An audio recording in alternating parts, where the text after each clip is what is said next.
산업화 세대의 유권자들은 집단적 기억을 통해 지금의 보수 정당에게 더 강한 일체감을 가질 수 있었고, 86세대로 불리는 유권자 집단 역시 풍부한 정치 심리적 자원을 갖고 있다고 볼 수 있습니다.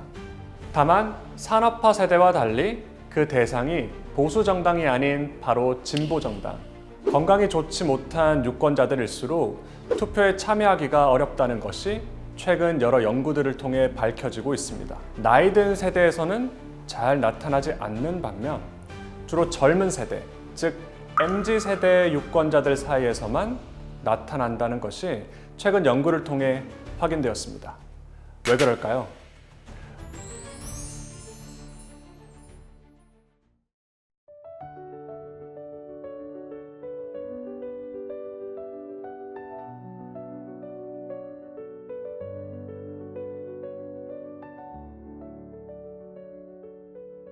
안녕하세요. 한국외고대학교 정치학, 그 중에서도 비교정치 분야를 연구하고 강의하고 있는 김기동입니다. 앞서 과거의 정치적 경험에 의해 현재의 정치적 결과를 설명하는 하나의 학문적 논의였던 권위주의 유산에 대한 내용은 옳고 그름의 문제라기보다 우리가 목격하는 정치적 현실을 설명하기 위한 하나의 이론적 렌즈라고 설명했는데요. 이제 이 이론적 렌즈를 최근 한국에서 나타나는 또 다른 정치적 현상에 적용해 보겠습니다. 바로 건강 격차에 따른 정치적 불평등입니다.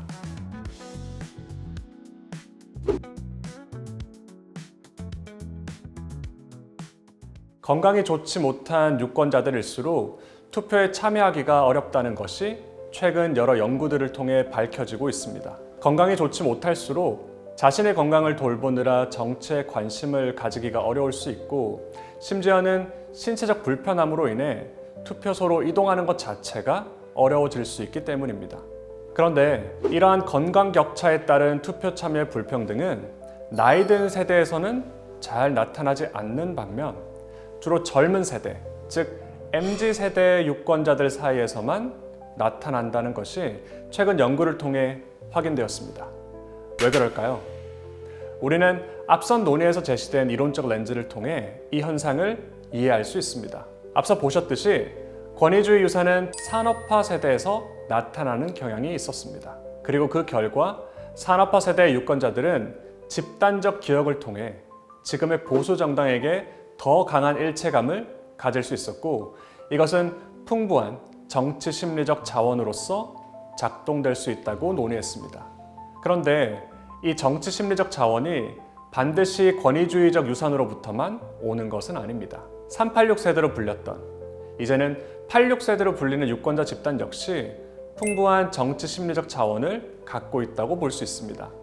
다만 산업화 세대와 달리 그 대상이 보수 정당이 아닌 바로 진보 정당, 민주당이죠.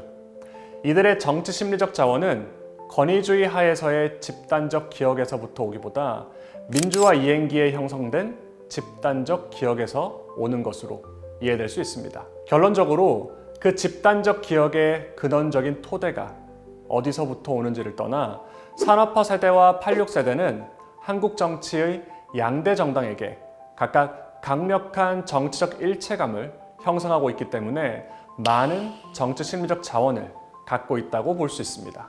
그 결과 이 두 세대는 비록 건강의 악화를 경험할지라도 그들이 가진 정당에 대한 강력한 애착감, 즉 풍부한 정치 심리적 자원 덕분에 여전히 투표소로 향하고 있다고 할 수 있습니다. 쉽게 말해 내가 아프더라도 내가 지지하는 정당의 승리를 위해서 아픈 몸을 이끌고서라도 투표소로 가려는 그 의지가 더 크다고 이해할 수 있습니다.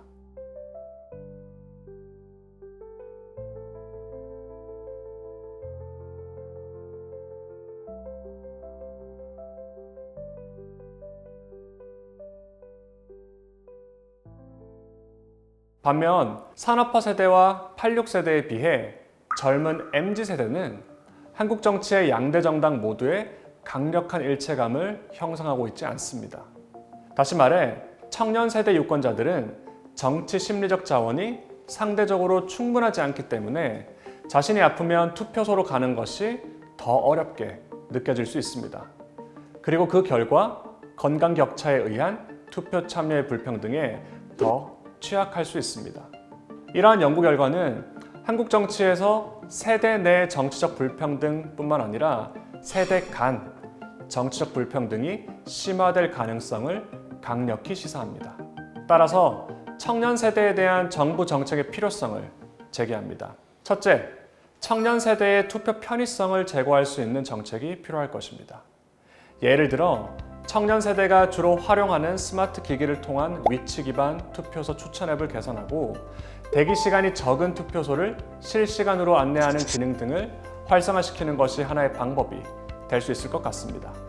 그리고 대학 캠퍼스 내 사전 투표소 설치를 의무화함으로써 청년 세대의 투표 접근성을 높이는 것도 방안이 될 수 있을 것입니다.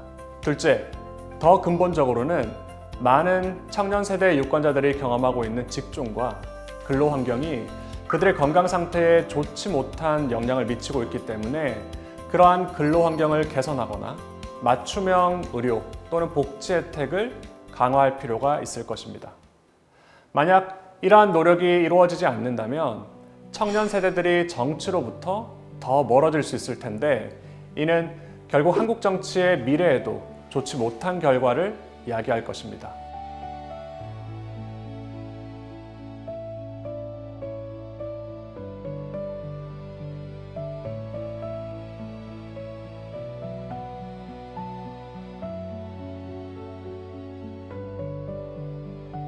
최근 한국에서 세대 얘기가 나올 때마다 MZ세대의 특성에 대한 비판적인 이야기가 들리곤 합니다. MZ는 이기적이다. MZ는 자기밖에 모른다.